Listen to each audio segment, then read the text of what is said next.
And just like that, we're on to topic 7.6, the causes of World War II. And if it doesn't seem like we spent a whole lot of time between the First World War and talking about the Second World War, that's because in reality, the World Wars were only separated by 20 years. And there's a reason for that. And a lot of the issues that led to World War I are going to be unresolved that will eventually lead to what ends up happening in World War II. So let's talk about that for today. Your essential question is to create an argument on which cause of World War II was the most significant in leading to the conflict. So this is an opinion, but you must back it with evidence and logic and reasoning in your response. Now, the language of the curriculum and the historical development, as AP presents, is the causes of World War II included the unstable peace settlement after World War I, so Treaty of Versailles, the global economic crisis, which was the Great Depression, and it continued imperialist aspirations, and especially the rise of power of fascist and totalitarian regimes that resulted in an aggressive militarism of Nazi Germany under Adolf Hitler. So there's a lot to unpack here, and so this is going to be fairly complex, and I will go into a little more detail about the events leading up to World War II, more so than I do in other areas of world history, despite the fact that this is a survey course. Now, we have to talk about, first of all, the Treaty of Versailles. And the Treaty of Versailles was meant to end World War I, and a lot of people, including Woodrow Wilson, felt that the treaty was an opportunity to unsolve a lot of issues about how there were injustices in the world, and the fact that people having territorial claims was one of the causes, and if they got rid of those territorial claims, maybe it can resolve conflicts. And that never really came to fruition. But those are things that we address more so in topic 7.5. But today we're going to talk about what happens with the Treaty of Versailles in relation to the causes of the war. First of all, the war itself was not started by Germany, as something we've talked about in the previous lectures and done in class. But the Treaty of Versailles itself states, and Germany was forced to sign this treaty, that they were solely guilty for starting World War I. And as a result, Germany's military would be reduced. They weren't allowed to have more than 100,000 soldiers in their army. No more modern weapons like tanks and airplanes. Their navy had to be reduced, and they were no longer allowed to have battleships that were over 10,000 tons, which is not that big. And they weren't allowed to have Unterseeboots or U-boats, submarines that were menacing in the Battle of the Atlantic during World War I. So these are, they're going to take their military capabilities completely away by the Treaty of Versailles. They also demilitarized the Rhineland, so no military could be in the Rhineland, which was the area that bordered along Germany's borders with France and Belgium. They lose their overseas territories, which is something we talked about already in 7.5. They lose their ports in China. They lose their colonies in Africa and South Pacific. But they also lose some of their homeland to states that they had attacked, and including Denmark as well as Belgium.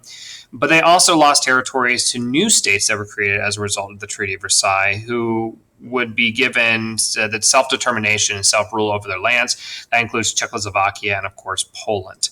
And so they lose some of their territory to these new states, something of which that Hitler will try to regain prior to the outbreak of the war.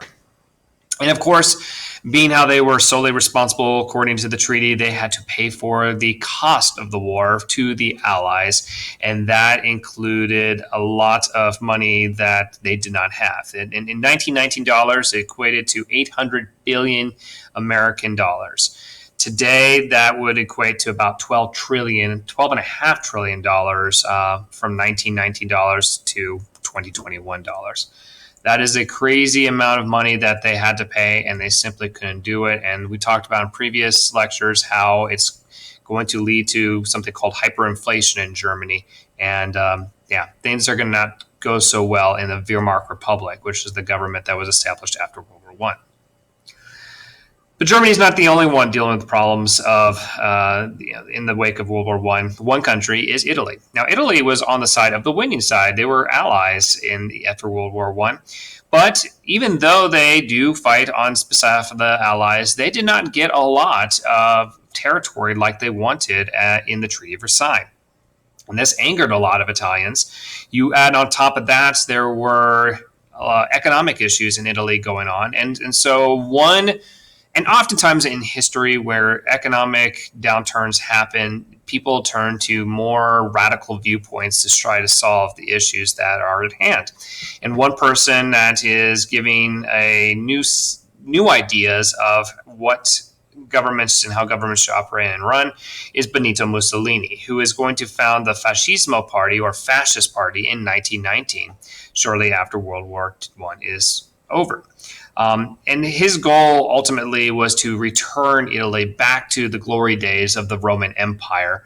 And so he is going to stage, and his supporters are going to stage a government takeover in 1922 on the March on Rome. And his black shirts, which is essentially a paramilitary organization that was linked to this political party of Fascismo, are going to march on Rome and demand the king of Italy name him to be the head of the government. And fearing a civil war, the king decides to do this, and he replaces the democratically elected prime minister of Italy, and he becomes the premier. So that's a long story short. If you want to learn more about this, there's plenty of videos on YouTube about it that I will link, but that is something that happens in Italy. And so we see the rise of the first totalitarian government in Europe in the wake of World War I, and that is fascism in Italy led by Benito Mussolini. So what is fascism? Really, it's not something I can explain in a way like a scholar who studied this stuff, but let me give you a basic overview. It's a far-right political ideology that becomes very popular in Europe and East Asia between the periods of 1920 and 1940. It's extraordinarily militaristic. It really depends on the strength of a powerful military. It's very nationalistic, believing that their country is superior to others and that they should be able to use that superiority to gain more territory. So imperialism is part of this as well. They're very much against electoral democracies. And in the minds of fascists, democracies fail or are too weak as a government because people elect those who are willing to maintain the status quo more often than not.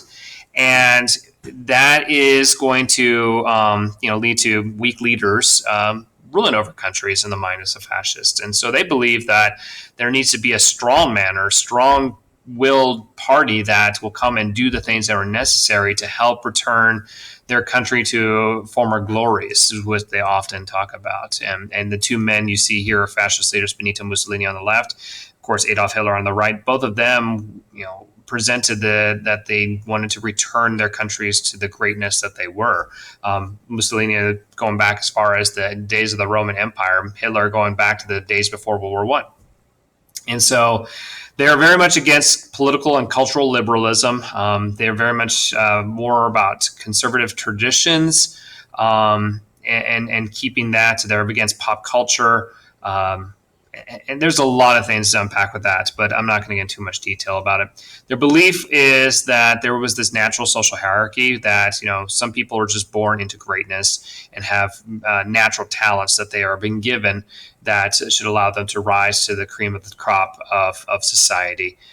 They also believe that the people born into and talented enough should rule over the country, because they are the ones who have the best vision and what will do what is necessary to make the country superior. And they also have no bones against forcibly suppressing any opposition to their viewpoints. And this is something you see in Italy, where and Germany, where both of them will have paramilitary groups that will attack opposition parties to their rule. Even within the Nazi party, anybody, as time went on and people didn't get fully behind Hitler and the Nazi party, there was a purge of Nazis that were not 100% supportive of Hitler. It was something called the Night of Long Knives, where many of them were assassinated and killed to purge them from the party. And then everybody who's left is essentially completely on board and behind Adolf Hitler. So just an examples of some of the things that you saw in fascism, especially during this time period. One of the another totalitarian governments that existed was Stalin. And even though he's not a fascist, he's a communist, but he's very authoritarian communist. So he is not a Marxist in the sense that what Marx is describing, but he sees himself as the man that is necessary to get to the point where Marxism really can occur in Europe. They have this roadmap, or in the Soviet Union, not necessarily Europe. But we've talked about his 5-year plans in topic 7.4, and how they push the country towards industrialization, but at a great cost of many lives. At least 10 million die in doing so. And so he's a communist. He will rule with an iron fist. And he will end up being part of the allies with the United States and the UK and others against fascism down the road in World War II.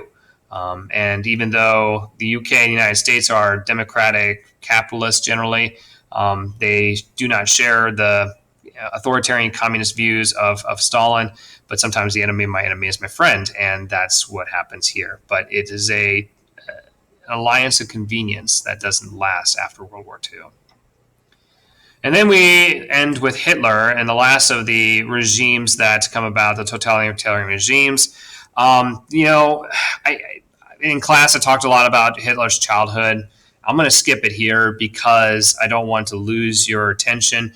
But Adolf Hitler, after World War I, when he was a soldier, he, like many other veterans, were very angry about the Treaty of Versailles. And, a lot of people felt the same way about the Treaty of Versailles and what happened to Germany after World War I as Adolf Hitler. And Hitler, when he left the army, ends up becoming a spy for the Weimar Republic. And he was sent to spy on fringe political groups that were coming about after World War I. And one of those groups was the National Socialists, also known as the Nazis.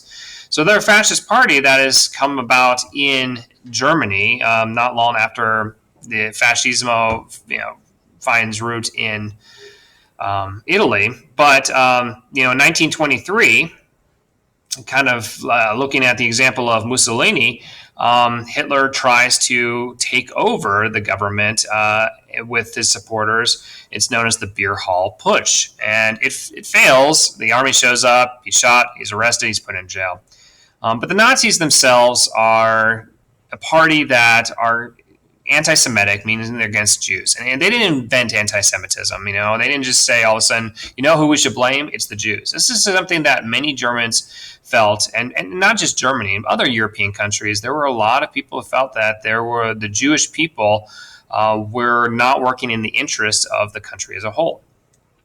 For example, many of them thought that the Jews owned all the banks and were the ones running the banks, and the banks weren't doing enough to help Germans win the war. So, a lot of people felt that Jewish people were to blame for the loss of World War I and why they were living under the Treaty of Versailles and everything that goes along with that. So that was something that they scapegoated the Jews because, and again, they're the largest minority group in Germany. So, when Germany wasn't doing well, it was the Jews' fault. And this is not just exclusive this time. There were other times in European history where Jews were scapegoated for problems. And this is just a continuation of that. Anti-communists and socialists, they're very much the political opposite of Nazi or of communists and socialists. They have completely different goals. They're ultra-nationalistic. Believing that Germany is the greatest country in the world, the only thing that's stopping them are people in their way, like the Allies, internal, people, and so forth. So they very much are pro-Germany, believe Germany is the best and can be the best no matter what. So anyway, going back to after he was arrested, he gets more national notoriety when he writes a book known as Mein Kampf, which stands for My Struggle. And in his book, he has lots of different ideas, and he rages against the Treaty of Versailles and the reasons why Germany is failing and so forth. But he also talks a lot about his beliefs on, the fact that there is a master race, which he calls the Aryans. Actually, he refers to them more as the Norse. The Aryans is the master race where the Germany was the sacred homeland of the Aryans, and they were tall, blonde hair, blue eyes is how they physically identified. And what he wanted to do is create more space for the Aryans. He wanted to make Germany and a lot of Eastern Europe the homeland of the Aryans, and that other races of people should be enslaved and work for the Aryans, because the Aryans were the elites. They knew how to, they were intellectually, physically, and everything you can think of superior to other races. Now, his ideas are, they don't jive with what today people believe, the majority. But he also uses this sense to, he has this idea of a social hierarchy where the Aryans are the master race, and then other like European races were below them, going all the way down to where you have Jews and Africans. And this was his belief. And it is not totally out of the realm of like mainstream of that era. We talked about how the British and the Americans also looked at people of color and in the southern hemisphere of the world as being less civilized too, and so these ideas are very closely aligned and linked with each other. But he still, of course, blames the Jews for the failures of World War I in his book, and so it stirs up more of these anti-Semitic feelings and stuff. So Adolf Hitler, he will be released from jail, really out of political pressure. He goes on to end up leading the Nazi Party and helping them get elected to more seats elected in the Reichstag, which was their parliament. Especially when the Great Depression hits. Hitler and the Nazis have been saying that the Wehrmacht Republic was too weak to deal with problems, that economic repression would come eventually. And those things were kind of basic. Here's what we think is going to happen. And when it does, many of the German people think that Hitler and the Nazis get it. They know what's going on, and that their ideas may be something that's, are worth exploring and worth given a chance to see if they succeed. And so Adolf Hitler ends up becoming the chancellor of the Reichstag and of the German government, because the Nazis gained the majority of seats in the Reichstag. They would also use the brown shirts, the SA, to intimidate any political opposition, the communists, the socialists there. They would intimidate and attack, and ultimately over time, what will give Hitler full power over the government is that there's going to be a fire in the Reichstag, and no one knows really who started this fire, but ultimately the blame lays at the feet of socialists in Germany.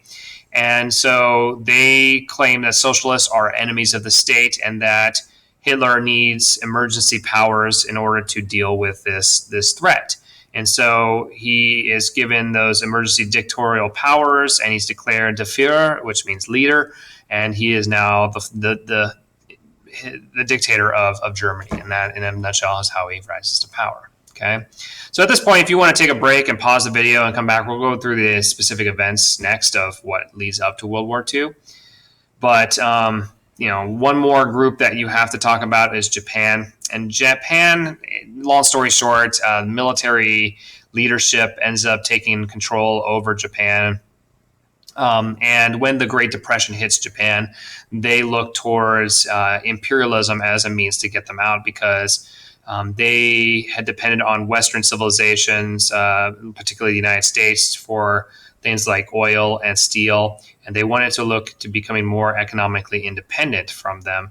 And so military extremists size up their neighbors and look at who could they invade and take their resources from, and China's next door. They had already taken control of Korea, and now they're going to use Korea to invade into Manchuria, China, and that is what's going to happen. So the invasion of Manchuria of 1931, some historians say this marks the beginning of World War II, but there's more to it, in my opinion. But they invade them for natural resources, and in their invasion of Manchuria and later China, they're going to commit a number of atrocities against the Chinese people, including human experimentation.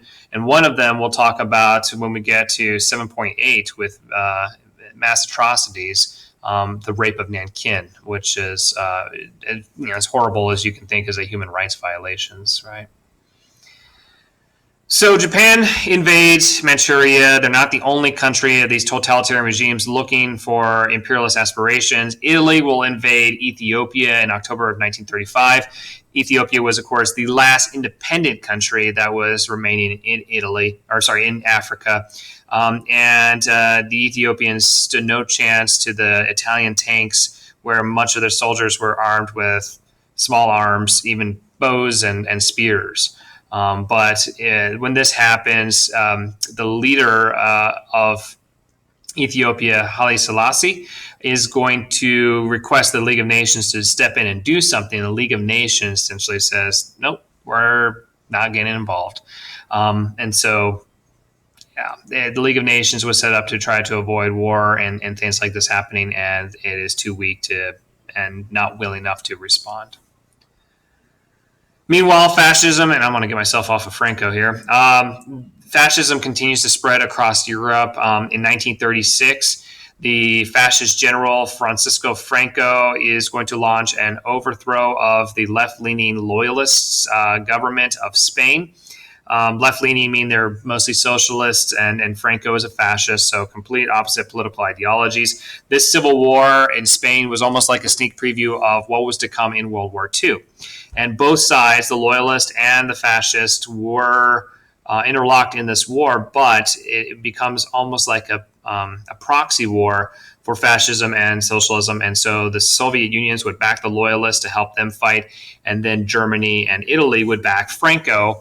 Ultimately, Franco is victorious, and Spain does become a Spanish or a fascist country for some time, even after World War II.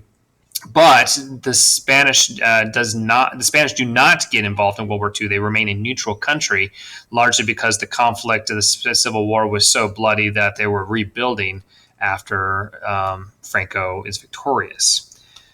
And then later that year, Hitler is now going to start testing the Allies' resolve in enforcing the Treaty of Versailles. And so he orders the German army to march into the Rhineland. And the orders were, if the Allies show up, retreat. And the Allies don't show up. And so Hitler now thinks that he can start chipping away at some of the provisions of the Treaty of Versailles, because he doesn't believe that the Allies want to try to stop him. They're not eager to get into the war. In reality, they were not eager to get into another war. World War I was really devastating. France lost 10% of their population. An entire generation of young men were wiped out. UK, they suffered greatly and were trying to rebuild after World War I too. But that's going to lead Hitler pushing into territories more so, and it won't be the last time that he's going to violate the treaty. At this point, you start to see the formation of the Axis powers, and the Italians, the Germans, and the Japanese will all sign into an agreement that they will share information with each other, and then they also would support each other in times of war. And it doesn't become an official military alliance until after World War II starts, but even though Italy and Germany especially share a lot of commonalities, they're both fascist governments. Japan is not fascist full on, but they are very militaristic. But one thing they do share in common is their hatred of the Allies, France, Britain, United States, and so forth. So that's why they're becoming allies, because they all have vested interests in, not just their own countries, but against others and the Allies in particular. Hitler will continue to ignore the Treaty of Versailles as time goes on. He starts to rebuild his military, building planes, tanks, warships, U-boats, and all of this has an economic impact on Germany. It puts a lot more Germans to work, giving them money to be able to spend, which helps stimulate the economy. And so the things that Adolf Hitler said he would do is rebuild the country, rebuild the economy, ignore the Treaty of Versailles. All the things he said he would do, he is doing. And so this is why he remains popular in Germany.